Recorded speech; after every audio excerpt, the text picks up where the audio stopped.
نحمده ونصلي على رسوله الكريم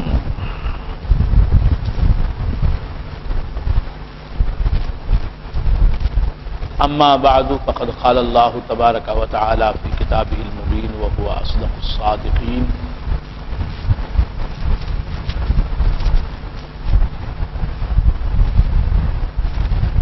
اما بعد فقد قال الله تبارك وتعالى في كتابه المبين وهو اصدق الصادقين فاعوذ بالله من الشيطان الرجيم بسم الله الرحمن الرحيم الحمد لله رب العالمين الرحمن الرحيم مالك يوم الدين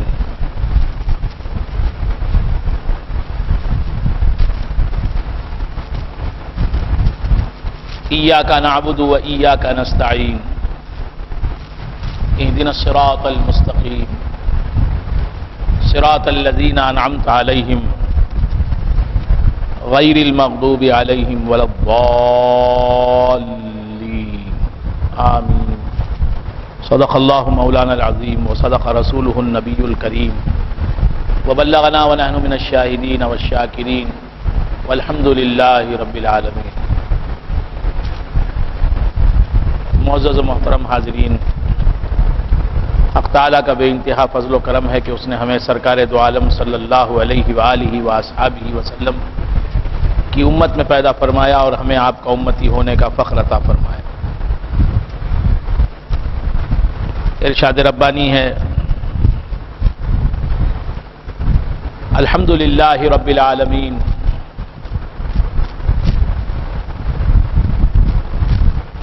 الرحمن الرحیم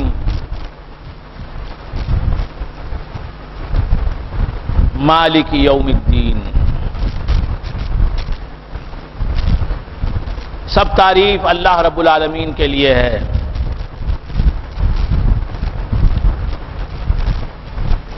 تمام تعریفیں اللہ ہی کی بارگاہ میں پہنچتی ہیں اور ہر تعریف کا مستحق وہی ہے.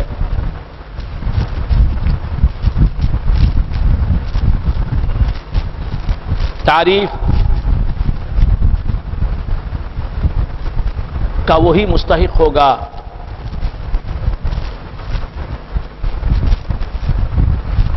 ستائش کا وہی مستحق ہوگا. لائق حمد وہی ذات ہوگی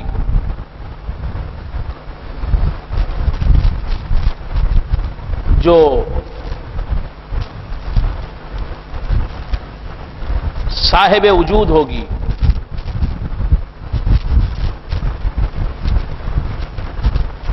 حقیقتاً ہستی کا انتصاب اور استناد جس ذات کی طرف ہوگا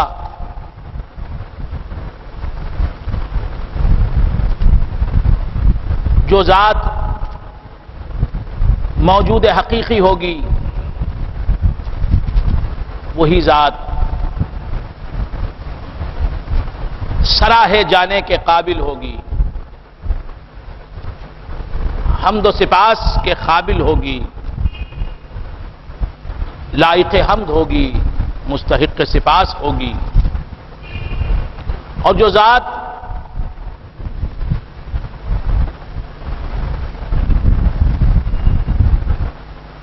فی نفسہ معدوم ہوگی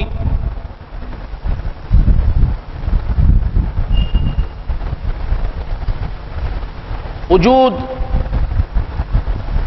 سے خالی ہوگی، ہستی سے عاری ہوگی،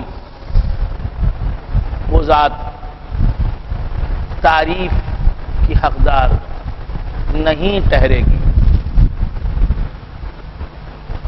موجود حقیقی اللہ رب العزت کی ذات ہے اور ہم فی حد ذاتی ہی اپنی ذات کے حدود میں معدوم ہیں، معدوم فی الذوات ہیں، وجود ہمارا ذاتی نہیں ہے، لہذا ہم تعریف کے مستحق نہیں ہیں۔ الحمدللہ رب العالمین، سب تعریفیں اللہ رب العالمین کے لیے ہیں جو موجود حقیقی ہے۔ جہاں وجود ہوگا، جہاں ہستی ہوگی، وہاں تعریف ہوگی، اور ہستی حقیقتاً اللہ کی ہے، موجود حقیقی اللہ ہی ہے۔ تو جس چیز کی بھی تعریف ہوتی ہے حقیقت میں وہ اس چیز کی تعریف نہیں ہوتی، بلکہ وہ اللہ رب العزت جو موجود حقیقی ہے اس کی تعریف ہوتی ہے۔ حق تعالیٰ نے ارشاد فرمایا الحمدللہ رب العالمین، سب تعریف اللہ رب العالمین کے لیے ہے، اللہ کی ذات کے لیے ہے۔ تو ہم مستحق تعریف نہیں ہیں بلکہ مستحق ملامت ہیں۔ ہم تعریف کے قابل نہیں ہیں، ہم پرائز کے قابل نہیں ہیں، ہم سپاس اور حمد کے قابل نہیں ہیں، ہماری ذات اس قابل نہیں ہے کہ ہماری تعریف ہو سکے، ہماری تعریف کی جائے۔ ہم مستحق سپاس نہیں ہیں، مستحق ستائش نہیں ہیں۔ حق تعالیٰ کی ذات لائق حمد ہے، مستحق سپاس ہے، تعریف اسی کے لیے سزاوار ہے، اور اسی کی تعریف ہوئی ہے آج تک، اور اسی کی تعریف حقیقتاً ہوتی رہے گی صبح قیامت تک اور ابد الآباد تک، کیونکہ وہ موجود حقیقی ہے۔ جو موجود حقیقی ہے وہی مستحق تعریف، اور جو موجود حقیقی نہیں ہے، بالذات معدوم ہے، عدم جس کا ذاتی ہے، اپنا ہے، وہ مستحق تعریف نہیں ہو سکتا، اور جو مستحق تعریف نہیں ہوگا وہ مستحق ملامت ہوگا۔ مخلوق حقیقت میں تعریف کے قابل نہیں، مخلوق ملامت کے قابل ہے، مخلوق حقیقت میں بلیم کے قابل ہے، مخلوق حقیقت میں نفرت کے قابل ہے۔ جہاں وجود ہے وہاں خیر ہے، اور جہاں خیر ہے وہاں تعریفیں ہیں۔ حقیقت میں اللہ تعالی موجود ہے، اور حقیقت میں اللہ تبارک و تعالی کی ذات خیر ہے، اور اسی ذات کی تعریف ہو رہی ہے حقیقت میں وہی مستحق تعریف بھی ہے۔ اور مخلوق ما سوی اللہ کی ذاتیں حقیقت میں موجود نہیں ہیں، معدوم ہیں، لہذا وہ در حقیقت خیر نہیں ہے، شر ہیں۔ مخلوق حقیقت میں شر ہے، اور شر مستحق تعریف نہیں ہوتا بلکہ مذمت کے قابل ہوتا ہے، نندا کے قابل ہوتا ہے، اور بلیم کے قابل ہوتا ہے، مذمت کے قابل ہوتا ہے، نفرت کے قابل ہوتا ہے، تعریف کے قابل نہیں ہوتا۔ اگر ہماری مذمت نہیں ہو رہی ہے تو یہ اللہ کا کرم ہے۔ ہم تعریف اگر نہ ہو تو پریشان ہوتے ہیں، حیران ہوتے ہیں کہ کیوں ہماری تعریف نہیں ہو رہی ہے۔ اگر ہماری تعریف نہیں ہو رہی ہے تو یہ جائے حیرت نہیں ہے، تعجب کی بات نہیں ہے۔ اگر ہماری تعریف ہو رہی ہے تو یہ تعجب کی بات ہے۔ تعریف کا مستحق اللہ رب العزت کا وجود ہے، اللہ رب العزت کی ذات ہے۔ الحمدللہ رب العالمین، اللہ تبارک و تعالیٰ کی تعریف، سب تعریف اللہ رب العالمین کے لیے ہے، جو عالمین کو ناقص سے کامل کر رہا ہے، عالمین کی ربوبیت کے کام انجام دے رہا ہے، عالمین کی ربوبیت کا کام انجام دے رہا ہے، عالمین کو ناقص سے کامل کر رہا ہے، ہر شے کو نقص سے کمال کی طرف لے جا رہا ہے۔ تو اللہ تبارک و تعالی عالمین کی جس چیز کو بھی جس حالت میں رکھتا ہے وہ حقیقت میں اللہ تبارک و تعالیٰ کی ربوبیت ہے، اور اللہ تبارک و تعالیٰ کا اس کے حق میں کرم ہے، اللہ تبارک و تعالیٰ کا اس کے حق میں احسان ہے، ناقص سے اللہ تعالیٰ کامل کر رہا ہے۔ ہماری زندگی ایک تسلسل کا نام ہے، ساری کائنات چل رہی ہے، رواں دواں ہے، ایک سفر پر ہے، ہر شے مسافر، ہر چیز راہی۔ یہ دنیا ہمیں ساکن نظر آ رہی ہے، غیر متحرک نظر آ رہی ہے، لیکن حقیقت میں یہ دنیا گرم سفر ہے۔ کس کی تلاش، کون سی منزل نظر میں ہے؟ صدیاں گزر گئیں کہ زمانہ سفر میں ہے۔ یہ زمانہ سفر میں ہے، یہ وقت سفر میں ہے، نہ صرف زمانہ سفر میں ہے، نہ صرف ٹائم سفر میں ہے، نہ صرف وقت سفر میں ہے، نہ صرف دن اور رات سفر میں ہے، بلکہ مکان جسے کہتے ہیں، اسپیس جسے کہتے ہیں، پلیس جسے کہتے ہیں، یہ بھی سفر میں ہے۔ ساری کائنات اور کائنات کی ہر شے مسلسل سفر پر ہے، سفر میں ہے، سفر کر رہی ہے۔ ہر شے مسافر، ڈاکٹر اقبال کہتے ہیں، ہر شے مسافر، ہر چیز راہی۔ ہم سمجھ رہے ہیں کہ زمین ساکن ہے، آسمان ساکن ہے، چاند اپنی جگہ،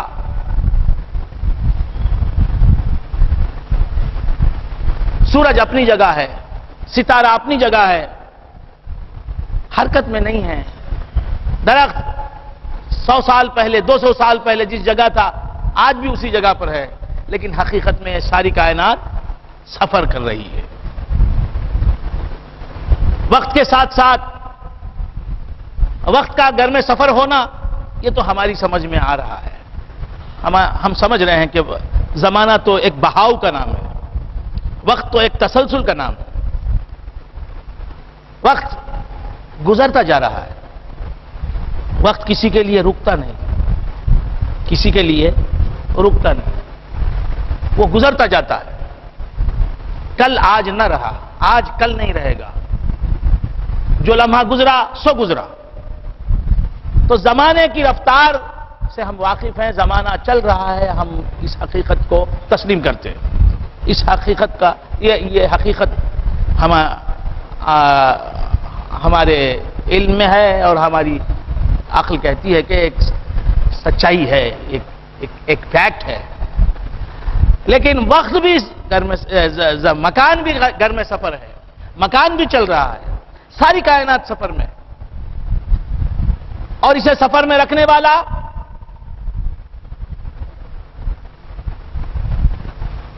اس کائنات کے قافلے کو، اس کاروان حیات کو،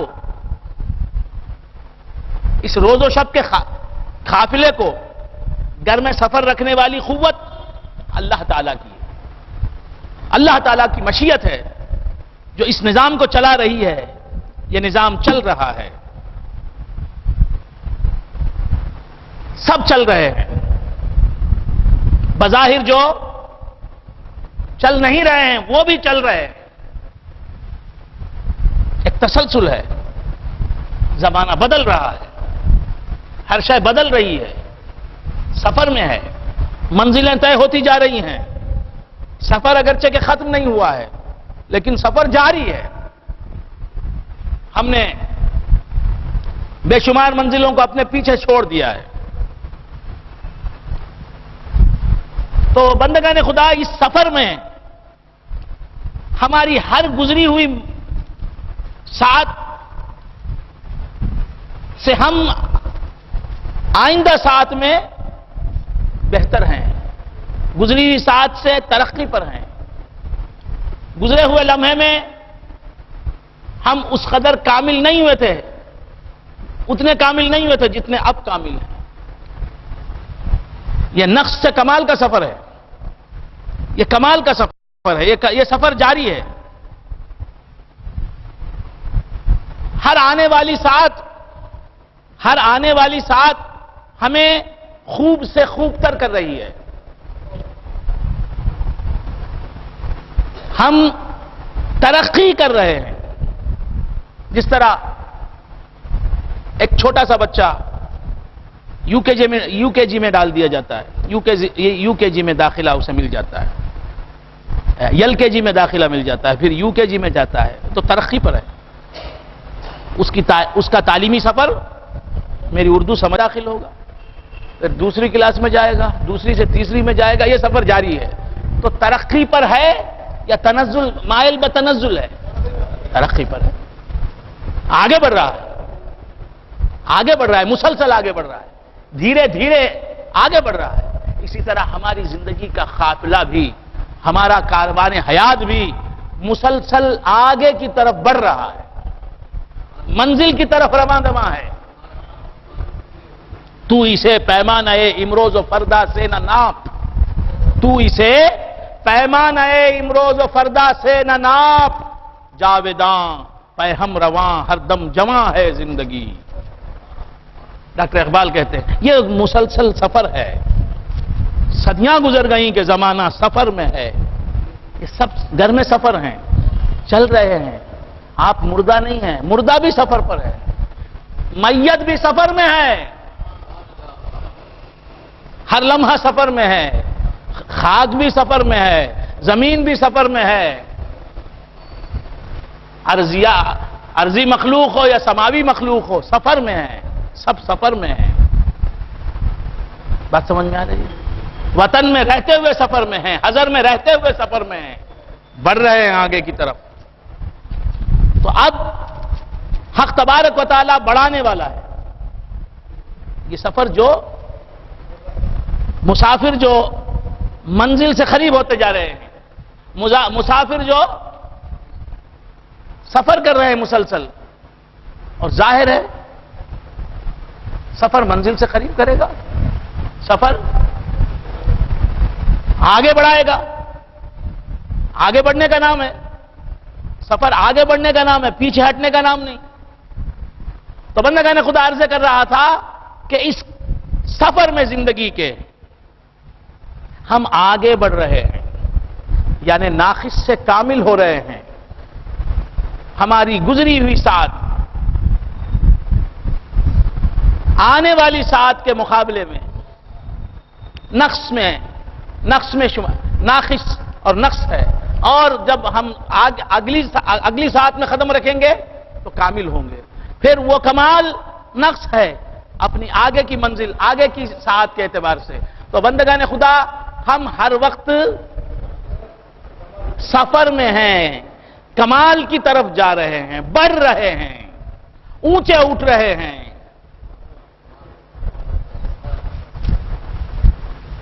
تو آپ یہ نہ سمجھیں کہ آپ کی گزری ہوئی زندگی نقص میں تھی، کمال پر تھی، اور اب آپ رو بزوال ہیں.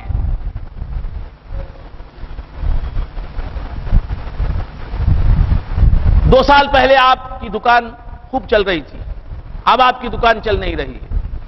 تو آپ سمجھ رہے ہیں کہ میں کمال سے نقص کی طرف آ گیا. پہلے میری حالت اچھی تھی، اب میری حالت تباہ ہو گئی، برباد ہو گیا، میں برباد ہو گیا. پہلے اچھا تھا، اب وہ اچھائی مجھ سے چھن گئی. پہلے ترقی پر تھی میری زندگی، اب تنزل کا شکار ہو گئی ہے. پہلے دکان چل رہی تھی، اب دکان بند ہو گئی ہے. پہلے میری نوکری تھی، میں نوکری کرتا تھا، اب نوکری مجھ سے چھن گئی ہے. پہلے میرے گھر میری بیوی تھی، اب وہ مجھے چھوڑ کر بھاگ گئی ہے. پہلے ایک ہی اکلوتا بیٹا زندہ تھا، اب مر گیا ہے. پہلے دوست تھا میرا دوست، اب دشمن بن گیا ہے. پہلے میرا شاگرد میری محفلوں میں آتا تھا، اب دنیا دار بن گیا ہے. ذکر میں آنے کا نتیجہ یہ ہوا، تعلیم سننے کا نتیجہ یہ ہوا کہ الٹی گنگا بہنے لگی اور ذکر و فکر کی محفلوں کو چھوڑ گیا. شاگرد میرا ساتھ چھوڑ گیا. پہلے میں اچھا تھا، اب میں برباد ہو گیا، تباہ ہو گیا. یہ سمجھنا غلط ہے. نہیں، پہلے کی حالت سے اب کی حالت بہتر ہے. رب کہتے ہیں ناقص کو کامل کرنے والے کو. تیری دنیا بگڑ گئی، یہ نہ سمجھ کہ تو بگڑ گیا. دنیا بگڑی ہے لیکن حقیقت میں بگڑی نہیں. ظاہر میں دنیا بگڑی ہوئی نظر آ رہی ہے، لیکن رب العالمین کا کہنا ہے کہ میں جس حالت میں بھی تجھے رکھوں وہ تیری ترقی کی حالت ہے، پہلی حالت سے بہتر حالت ہے.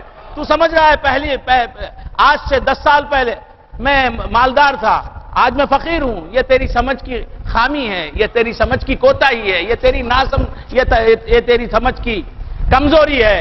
تجھے عقل سلیم عطا نہیں ہوئی ہے قدرت کی جانب سے. لہذا تو پہلے مالدار تھا، اب فقیر نہیں ہوا. پہلے اچھا تھا، اب برا نہیں ہوا، بلکہ ترقی پر ہے. کیونکہ تیرا رب تجھے ناقص سے کامل کر رہا ہے.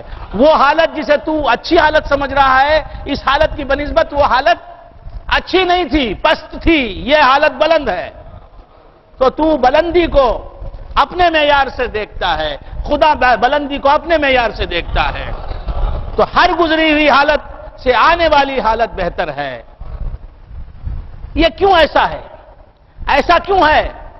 میں جو کہہ رہا ہوں کہ پہلے آپ مالدار تھے، اب فقیر ہیں، تو لوگ یہی کہیں گے کہ پہلے اچھی حالت میں تھا یہ شخص، اب یہ لٹ گیا ہے، یہ خلاش ہو گیا ہے، کنگال ہو گیا ہے، فقیر ہو گیا ہے، بھکاری بن گیا ہے، نادار ہو گیا ہے، ذلیل و خوار ہو گیا ہے، اس کے پاس کچھ بھی نہیں بچا. آپ سمجھ رہے ہیں؟ لوگ تو یہی کہیں گے. اللہ کہتا ہے کہ میں رب العالمین ہوں، عالمین کی ہر شے کو نقص سے کمال کی طرف لے جاتا ہوں، ناقص سے کامل کرتا ہوں. تو جو حالت دنیا والوں کی نظر میں تیری اچھی تھی، وہ حالت اس حالت کی بنسبت اچھی نہیں تھی. وہ حالت اچھی تھی لیکن اس حالت سے یہ حالت اچھی ہے. اس تونگری سے یہ فخر، یہ فاقہ، یہ غربت، یہ افلاس بہتر ہے. کیونکہ اس افلاس کو خدا نے دیا ہے. یہ افلاس خدا سے تعلق رکھتا ہے. خدا بندے کو ہمیشہ رحم ہی سے مالا مال کرتا ہے، رحمتوں ہی سے نوازتا ہے، کرم ہی کرتا ہے. تو بندگان خدا عرض کر رہا تھا کہ حق تعالیٰ فرماتا ہے کہ میں جس حالت میں بھی رکھوں وہ حالت اے بندے تیرے لیے کمال کی حالت ہے، بہتری کی حالت ہے. وہ تیرے حق میں خیر ہے، شر نہیں. اسی لیے فرمایا کہ رب العالمین عالمین کو جس حالت میں رکھے وہ قابل حمد ہے. الحمدللہ العالمین. تم شفا کی حالت میں بھی خدا کا شکر ادا کرو اور بیماری کی حالت میں بھی خدا کا شکر ادا کرو. تم صحت کی حالت میں بھی خدا کا شکر ادا کرو، مرض کی حالت میں بھی خدا کے شاکر رہو. تم تونگری کی حالت اللہ کے شکر گزار بندوں میں شامل رہو. اور تم غربت کے حالت میں بھی، غربت کے دنوں میں بھی اللہ کو نہ بھولو، اللہ کا احسان مانو کہ اللہ نے یہ غربت جو دی ہے، خدا کی دی ہوئی غربت تونگری سے بہتر ہے، خدا کی دی ہوئی تونگری غربت سے بہتر ہے.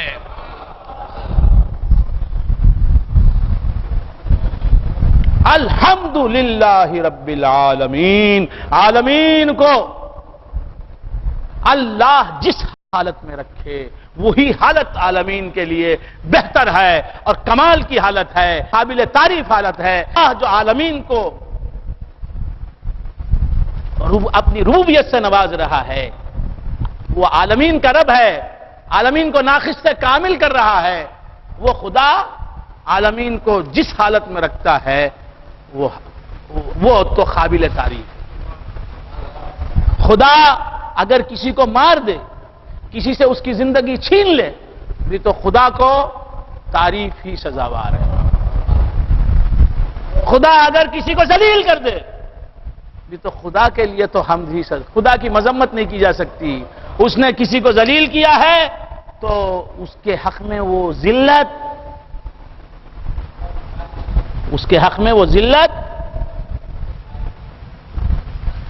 ترقی ہے، تنزل نہیں ہے. خدا نے کسی کو بیمار کر دیا تو یہی بیماری اس کے حق میں ترقی ہے. تو بندگان خدا عرض کر رہا تھا خدا جس حالت میں رکھے وہ خدا ہے، وہ رب العالمین ہے. عالمین کو وہ جس حالت میں رکھتا ہے وہی حالت عالمین کے لیے بہتر حالت ہوتی ہے. جس طرح مریض کو ڈاکٹر بھوکا رکھتا ہے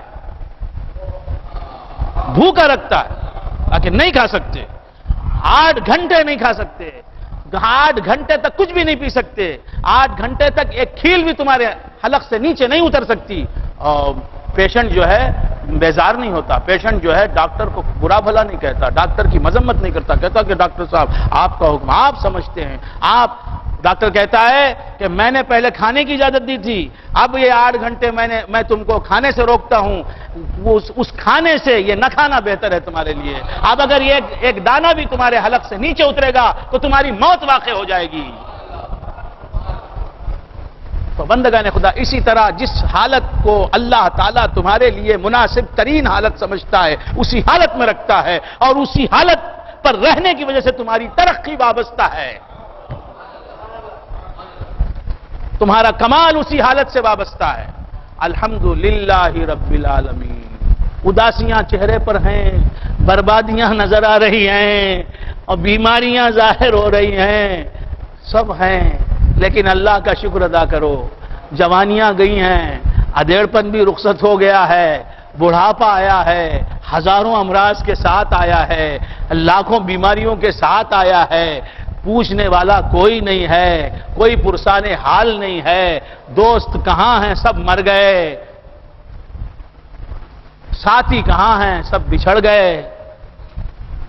کوئی چاہتا نہیں ہے. بوڑھے کو کون چاہے گا؟ لیکن اسی حالت میں خدا کا شکر ادا کرو کہ یہ تمہاری ترقی ہے. تم پیر ہو،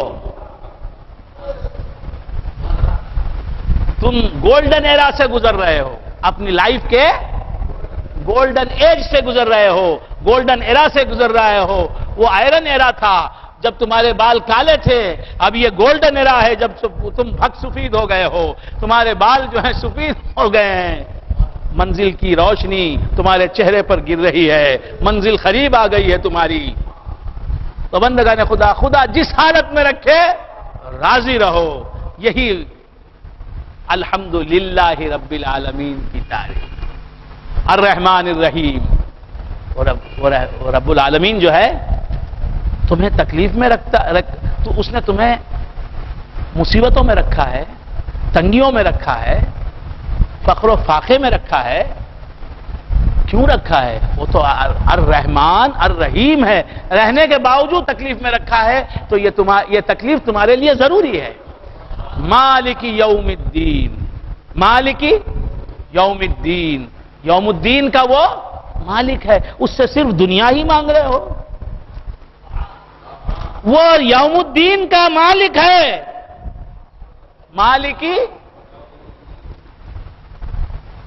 مالکی یوم الدین، دین کے دن کا مالک ہے، قیامت کے دن کا مالک ہے، روز جزا کا مالک ہے، بدلے کے دن کا مالک ہے. مالکی یوم الدین.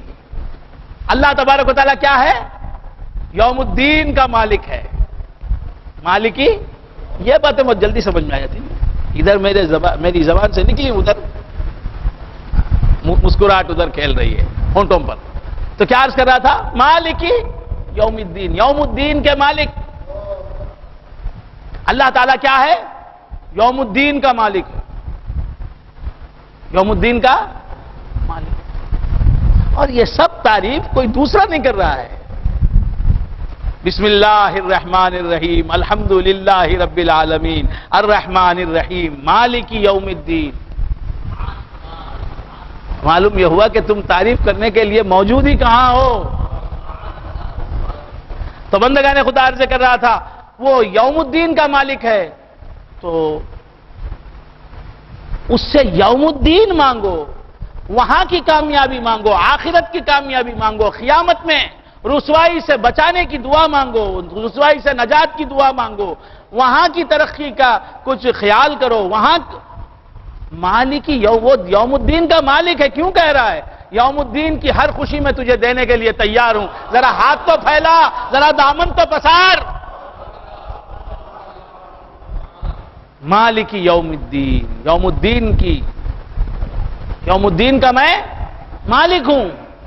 تو یوم الدین کی کوئی کامیابی مانگ لے، یوم الدین کی ہر کامیابی مانگ لے، یوم الدین کی ہر مسرت مانگ لے، قیامت کے دن کی ہر ترقی مانگ لے، وہاں کی ہر بڑائی مانگ لے، وہاں کی ہر عزت مانگ لے، وہاں کی ہر شان و شوکت مانگ لے، میں دینے کے لیے تیار ہوں۔ مالکی یوم الدین، اللہ تبارک و تعالی رحمانیت سے نواز رہا ہے، رحیمیت سے نواز رہا ہے، ہماری ربوبیت فرما رہا ہے۔ ہاں یہ سب کیوں کر رہا ہے؟ ہم یوم الدین میں پہنچنے کے قابل بن جائیں۔ بس بچے کو ماں باپ کھانا دے رہے ہیں، کھلا رہے ہیں، پلا رہے ہیں، پہنا رہے ہیں،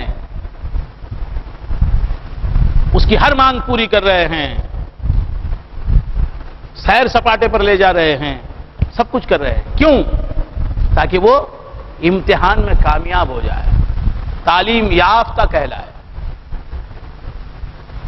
بس کھیلیں گے کودیں گے تو ہوں گے نواب، پڑھیں گے لکھیں گے تو ہوں گے خراب۔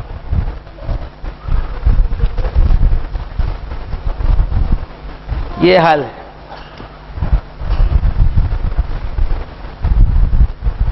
ویسے نواب بنے ہیں ہم سب، تو کیا عرض کر رہا تھا؟ بھول گئے۔ اسی طرح مولا فرما رہا ہے میری ربوبیت، میری رحمانیت، میری رحیمیت، یہ سب کچھ کیوں ہے؟ مالکی یوم الدین، یوم الدین میں، یوم الدین کے لیے تو تیاری کرے، یوم الدین میں میرے سامنے پہنچنے کے قابل بن جائے، مجھے منہ دکھانے کے قابل بن جائے۔ میرے حبیب لبیب، میرے حبیب نور مجسم، رحمت عالم، سید عالم محمد الرسول اللہ صلی اللہ تعالی علیہ وآلہ وآصحابہ وسلم کو منہ دکھانے کے قابل بن جائے۔ مالک یوم الدین، یوم الدین کا میں مالک ہوں۔ بات سمجھ؟ بسم اللہ الرحمن الرحیم، الحمد للہ رب العالمین، الرحمن الرحیم، مالکی یوم الدین، الحمد للہ رب العالمین۔ سب تعریف اللہ رب العالمین کے لیے ہے، اور ربوبیت فرما رہا ہے، حاجت روائی کر رہا ہے، وہ حاجت روائی کر رہا ہے، ہر ضرورت کو ہماری پورا کر رہا ہے، ہر کام بنا رہا ہے، ہر بگڑی بنا رہا ہے، ہر مشکل آسان کر رہا ہے، ہماری جھولی بھر رہا ہے، ہماری مدد کر رہا ہے، ہمیں پروان چڑھا رہا ہے۔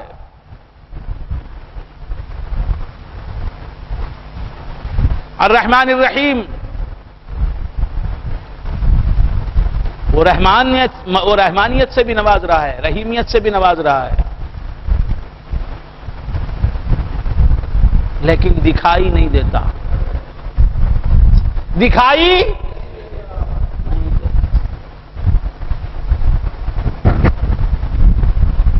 اس کی عطا نظر آ رہی ہے، داتا دکھائی نہیں دیتا۔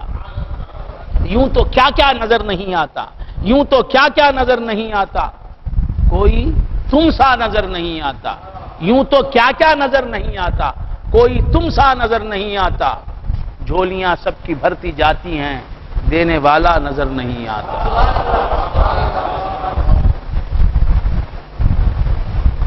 وہ نوازشوں پر نوازشیں کر رہا ہے، اس کی نوازشیں تو نظر آ رہی ہیں، اس کی دین تو دکھائی دے رہی ہے، اس کا کرم تو دکھائی دے رہا ہے، اس کی عطا تو دکھائی دے رہی ہے، اس کی خیرات تو دامن میں ہے، اس کی بھیک تو مل رہی ہے ہمیں، اس کے ٹکڑے تو دامن میں گر رہے ہیں،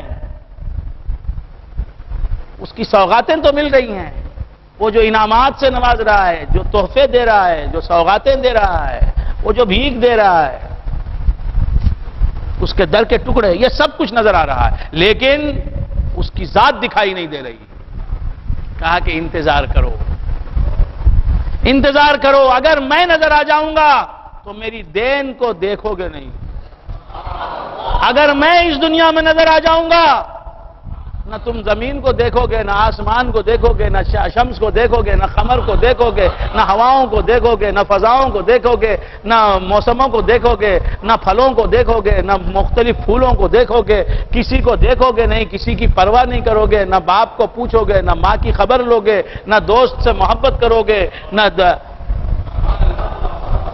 تو میری بھری پوری کائنات اس سے فائدہ نہیں اٹھاؤ گے۔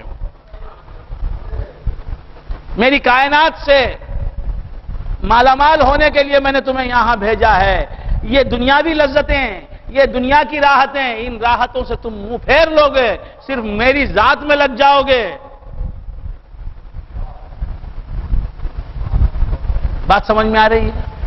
لہذا یہاں میں چھپ جاتا ہوں، مگر میں نظر آ جاؤں گا تو میری یہ لذتیں، میری یہ نعمتیں، میری یہ دولتیں، میری یہ نمائشیں دھری کی دھری رہ جائیں گی۔ سب تم مجھے تکنے لگ جاؤ گے، میرا جمال، میرے جمال کو دیکھنے میں لگ جاؤ گے اور کائنات کو نہ دیکھو گے، کائنات سے صرف نظر کر لو گے، مگر میرا مقصود یہ ہے کہ اس کائنات کو بھی تم اس کائنات کو بھی دیکھو، اس کائنات پر بھی نگاہ ڈالو۔ لہذا اس مختصر سی زندگی میں، اس دو روزہ حیات میں تم میری مخلوقات کا حسن دیکھ لو۔ اور مالک یوم الدین، یوم الدین میں آؤ گے، قیامت میں آؤ گے تو میرا جمال جی بھر کے دیکھنا۔ مالک یوم الدین، یوم الدین میں بدلے کے دن، قیامت کے دن، بروز محشر میرا جمال دیکھنا، میرا دیدار کرنا، وہاں تو جلووں کی کوئی کمی نہیں ہوگی۔ مالکی یوم الدین، دین کے دن، بدلے کے دن کیا ہوگا؟ میرے جلوے ہی جلوے ہوں گے، میرا دیدار ہی دیدار ہوگا، میرے حبیب مکرم کا دیدار ہوگا۔ یہ ایک کا دیدار نہیں، دو کا دیدار۔ الحمد للہ رب العالمین الرحمن الرحیم مالکی یوم الدین۔ اور یوم الدین یعنی قیامت کا دن، قیامت کے دن کا اللہ خود کو مالک بتا رہا ہے۔ میں قیامت کے دن کا مالک ہوں، قیامت کا دن میرا دن ہوگا، میں قیامت کے دن کا مالک۔ بات سمجھ میں؟ مارنے والا بھی اس کے گھر میں چلے جاتے ہیں تو مارنا چھوڑ دیتا ہے۔ انتقام لینے والا بھی مہمان سے انتقام نہیں لیتا۔ کسی پر آپ ناراض ہیں، غضبناک ہیں، کسی پر آپ کو غصہ ہے، اس نے آپ کا دل دکھایا ہے، آپ کی نافرمانی کی ہے، لیکن وہ آپ کے سامنے آ گیا، آپ کے گھر میں آ گیا، اب وہ آپ کا مہمان ہے۔ ماریں گے نہیں، انتقام نہیں لیں گے، بدلہ نہیں لیں گے، کیونکہ میں جس گھر کا مالک ہوں وہاں آ گیا، وہاں آ گیا۔ اللہ فرماتا ہے مالک یوم الدین، میں یوم الدین کا میں مالک ہوں، اس دن کا میں مالک ہوں۔ وہ دن میرا دن ہے، میرے دن میں میں تمہیں کیوں تکلیف دوں گا، کیوں مصیبتوں میں رکھوں گا۔ مالک یوم الدین، میں یوم الدین کا مالک ہوں۔ اگر کرم کرے گا اللہ تو یوم الدین میں اس کا کرم دیکھنا، ہاں اگر غضب کرے گا تو وہ الگ بات ہے۔ کرم کی بات یہ ہے کہ یوم الدین سے زیادہ کرم تو یہاں نظر نہیں آئے گا۔ قیامت میں جس طرح کرم خدا کا نظر آئے گا، دکھائی دے گا، اس طرح دنیا میں نظر نہیں آ سکتا۔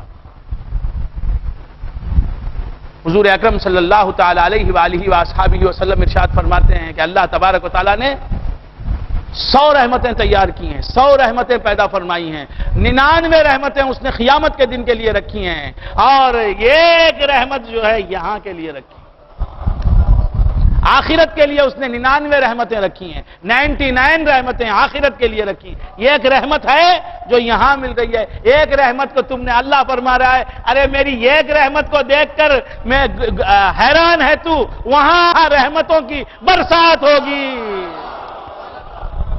مالک یوم الدین۔ اللہ فرما رہا ہے میری ربوبیت کے جلوے بہت دیکھے، رحمانیت کے جلوے بہت دیکھے، رحیمیت کے جلوے بہت دیکھے، حکومت دے دی میں نے تجھے، شہرت دے دی میں نے تجھے، سیادت دے دی میں نے تجھے، علم دے دیا میں نے تجھے، عمل کی توفیق دے دی میں نے تجھے، عزتوں سے تجھے سرفراز فرما دیا، تیرے دوستوں کا حلقہ بہت وسیع کر دیا اور ساری کائنات کو تیری طرف متوجہ کر دیا، ساری کائنات تیرے پیچھے دوڑ رہی ہے اور سب کچھ تجھے دے دیا، دنیا میں یہ کچھ بھی نہیں ہے، مالک یوم الدین۔ وہاں آنا پھر دیکھنا کہ میرے کرم کا کیا عالم ہے۔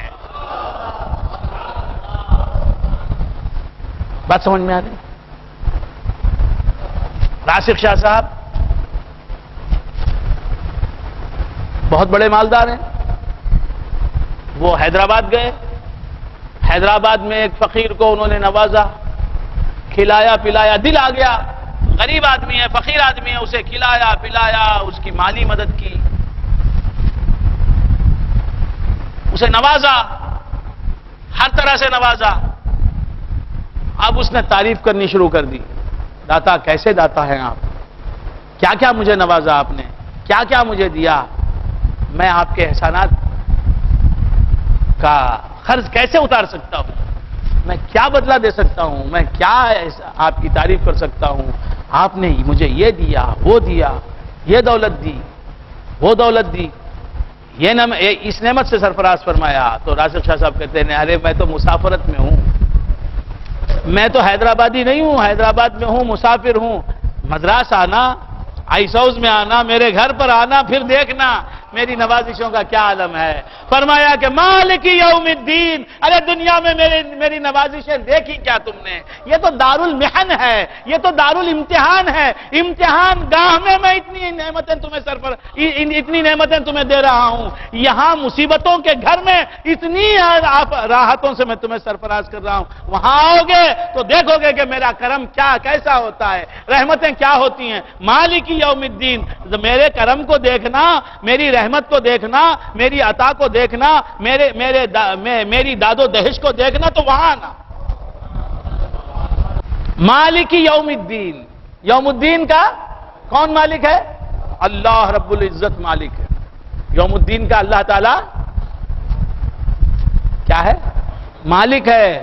حضرت اب تو عزت مل گئی، اب تو عزت مل گئی، اب تو شہرت مل گئی، اب تو زندگی مل گئی، یہ زندگی ہمیشہ رہے گی کیا؟ یہ عزت ہمیشہ رہے گی کیا؟ ہاں یہاں کی زندگی تو ختم ہو جائے گی، یہاں کی عزتیں تو جاتی رہیں گی، یہاں کی دولتیں تو ختم ہو جائیں گی، یہاں کی سلطنت تو جاتی رہے گی، لیکن یوم الدین میں آؤ، وہاں جو سلطنت ملے گی وہ ابدی سلطنت ہوگی، وہاں جو زندگی ملے گی وہ ابدی زندگی ملے گی، وہاں جو عزت ملے گی اسے دوام ہوگا۔ مالک یوم الدین، یوم الدین کا اللہ تعالی مالک ہے۔ اللہ رب العزت یوم الدین کا یہ کیوں فرمایا؟ یوم الدین کا میں مالک، یوم الدین کا میں مالک کیوں فرمایا؟ جس طرح یہاں اللہ مالک ہے، مالک حقیقی اللہ تعالی ہے، حقیقی مالک، مجازی مالک کون ہے؟ اللہ تعالی حقیقی مالک ہے، زمین کا حقیقی مالک اللہ ہے، آسمان کا حقیقی مالک اللہ ہے،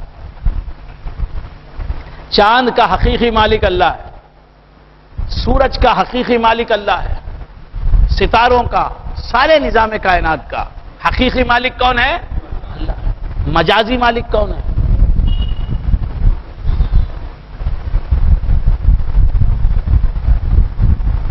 مجازی مالک کون ہے؟ سرکار دو عالم صلی اللہ علیہ وآلہ وآلہ وسلم۔ من لم ير نفسه في ملكه صلی اللہ علیہ وسلم لم يذق حلاوت الایمان۔ عاشق رسول فرماتے ہیں، اللہ والے فرماتے ہیں، ولی اللہ فرماتے ہیں کہ جو اپنی ذات کو سرکار دو عالم صلی اللہ علیہ وآلہ وآلہ وسلم کی ملک میں تصور نہیں کرے گا، جو اپنے آپ کو حضور کی پراپرٹی نہیں سمجھے گا، حضور کی بلانگنگ نہیں سمجھے گا، حضور کی ملکیت نہیں سمجھے گا، من لم یرا نفسہ جو اپنے آپ کو حضور کی ملک نہیں سمجھے گا، لم یذق حلاوت الایمان، وہ ایمان کی حلاوت اور مزہ نہیں چکھ سکتا، وہ ایمان کے ذائقے سے محروم ہے، ایمان کی لذت سے محروم ہے، اس نے ایمان کی چاشنی چکھی نہیں۔ جو خود کو رسول اللہ کی ملک نہیں سمجھتا، ہم سر سے لے کر پاؤں تک رسول خدا کی ملک ہیں، ہمارے مالک محمد الرسول اللہ صلی اللہ علیہ وسلم ہے۔ قسم ہے اس ذات کی جو ہمارا مالک حقیقی ہے، ہمارے مالک مجازی محمد الرسول اللہ صلی اللہ علیہ وآلہ وسلم ہے۔ ہمارے ہر موئے بدن کے وہ مالک ہیں، ہمارے ہر رونگٹے کے وہ مالک ہیں، ہمارے سر کے وہ مالک ہیں، ہمارے سینے کے وہ مالک ہیں، ہمارے دل کے وہ مالک ہیں، ہمارے جسم کے وہ مالک ہیں، ہمارے قلب کے وہ مالک ہیں، ہماری روح کے وہ مالک ہیں۔ کیوں مالک نہ ہوں جبکہ ہمارا جسم، ہمارا قلب، ہماری روح انہی کے نور سے موجود ہے۔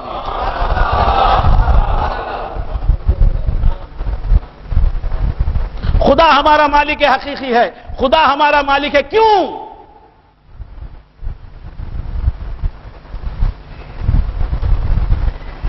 خدا مالک ہے، تمام مخلوقات کا مالک ہے یا نہیں؟ وہابی بھی مانتا ہے، سنی بھی مانتا ہے، ادھر والے بھی مانتے ہیں، ادھر والے بھی مانتے ہیں، قادیانی بھی مانتا ہے۔ خدا ہر شے کا مالک ہے نہیں؟ کیوں مالک ہے؟ اس لیے کہ ہر شے اسی کے وجود سے موجود ہوئی ہے۔ خدا ہمارا مالک ہے، بے شک مالک ہے، مالک حقیقی وہی ہے، اس کے سوائے کوئی حقیقی مالک نہیں۔ ہر ذرے کا وہ مالک ہے، وہ جس چیز کا خالق ہے اس چیز کا مالک ہے۔ ساری مخلوقات کا وہ خالق ہے اور ساری مخلوقات کا وہ واحد مالک حقیقی ہے۔ اسی طرح چونکہ خدا کے وجود سے ساری کائنات بنی ہے، اس لیے خدا مالک کل ہے، ساری کائنات کا مالک ہے، ہر ذرے کا، ہر خطرے کا، ہر پتے کا، ہر گوشے کا، ہر چپے کا، ہر بشر کا، ہر ملک کا، ہر جن کا، ہر شے کا، ہر مخلوق کا خدا مالک ہے۔ اسی طرح ہر شے، کائنات کی ہر چیز، مخلوقات میں سے ہر ایک مخلوق میرے آقا رسول ہاشمی و مطلبی حضور محمد عربی صلی اللہ تعالی علیہ وآلہ وآصحابہ وسلم کے نور سے بنی ہے۔ لہذا میرے آقا ہر شے کے مالک مجازی ہیں۔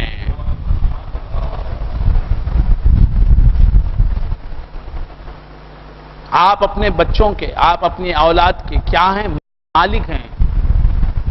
انت و مالک لابیک، انت و مالک لابیک، تو اور تیرا مال تیرے باپ کے لیے۔ کون فرما رہے ہیں؟ سرکار دو عالم صلی اللہ تعالی علیہ وآلہ وسلم۔ بیٹے کا کون مالک ہے؟ باپ مالک ہے۔ اسی لیے بیٹے کی تمام مملوکہ اشیاء کا بھی امیر کیا کہتا ہے جبار بھائی؟ خراب و خار ہیں سلطان، شکستہ دل ہیں امیر۔ امیروں کے دل ٹوٹے ہوئے ہیں، مالداروں کے دل ٹوٹے ہوئے ہیں، اور خراب ہے، خار ہے، ذلیل ہو گیا ہے۔ کون بادشاہ ذلیل ہے؟ خراب و خار ہے سلطان، شکستہ دل ہیں امیر۔ کسو فقیر کی شاید کے صحبت ان کو نہیں، کسو فقیر کی، کسی پرانی اردو ہے یہ، اب کسی بولیں گے، پہلے کسو فقیر کی شاید کے صحبت ان کو نہیں۔ فقیروں کے ساتھ بیٹھتے اور بننے کے لیے بیٹھتے۔ صحبت کا بھی ایک راز سنو، صحبت کا ایک راز۔ ایک بزرگ نے کہا کہ صحبت اثر کرتی ہے، الصحبت تؤثر، الصحبت مؤثرۃ، صحبت جو ہے اثر انداز ہوتی ہے۔ جبار بھائی اگر شرابی کی صحبت میں رہنے لگے تو اب اس کی بد اخلاقی، بدتمیزی، اس کی جہالت، وہ سب آپ میں بھی آنے لگی، آپ میں بھی درائے گی۔ بات سمجھ میں آ رہی؟ آپ اچھے آدمیوں کی صحبت اختیار کریں گے، اللہ والوں کی صحبت اختیار کریں گے، ان کی خوبیاں آپ میں آ جائیں گی، ہوتا ہے نا۔ تو کسی بزرگ نے کہا کہ صحبت اثر کرتی ہے۔ اب ان کے مرید نے جی مرید نے کہا کہ حضور میں دیکھ رہا ہوں اس ٹہنی پر گلاب بھی ہے اور بازو پتا بھی ہے. ہاں پتا توڑا اس نے, گلاب بھی توڑا, گلاب کا پھول. کہا کہ حضور یہ پتا گلاب کے ساتھ ہے, بالکل لگا ہوا ہے, لیکن پتے میں گلاب کی خوشبو نہیں ہے. گلاب میں خوشبو ہے, پتے میں نہیں. کہا کہ یہ صحبت نہیں, یہ صحبت نہیں. صحبت کے آداب یہ ہیں کہ تو ٹوٹ جائے, تو ٹوٹ جائے, بکھر جائے.